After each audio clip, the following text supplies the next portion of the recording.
நம்ம இன்றைக்கி என்ன பார்க்க போகிறோம்னு பார்த்தீங்கன்னா 11th அக்ரிகல்ச்சர் புக்கில் தெரிந்து கொள்வோமாங்கிற ஒரு டாபிக் பற்றி பார்க்க போகிறோம். இதெல்லாம் கேட்பாங்களா அப்படின்னு நீங்கள் கமெண்ட்டில் கேட்பீங்க, கேட்டிருக்காங்க. ஸ்கிப் பண்ணாமல் பாருங்கள். தேனீக்கள் அதன் உணவு மற்றும் மகரந்தம் இருக்கும் இடத்தை பிற தேனீக்களுக்கு தெரிவிக்க நடனம் ஆடுகிறது. இது தேனீ நடனம் அப்படின்னு தமிழில் சொல்கிறாங்க. இங்கிலீஷில் பார்த்தீங்கன்னா வாஹில் டான்ஸ்னு சொல்கிறாங்க.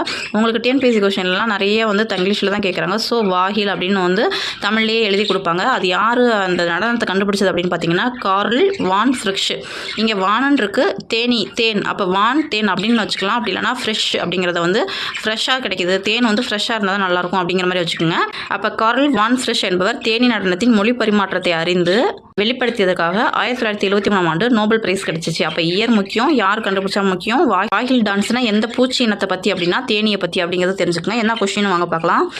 தேனீக்கள் புரியும் வாஹில் நடனம் முதலில் யாரால் அறியப்பட்டது அப்படின்னு கேட்டிருக்காங்க. கார்ல் வான் ஃப்ரிஷ் 1940 கொடுத்துருக்காங்க. இது அவர் கண்டுபிடிச்ச வருஷமாக இருக்கலாம். ஆனால் 1973 அவருக்கு நோபல் பிரைஸ் கிடைச்சிருக்கு. Thank you all.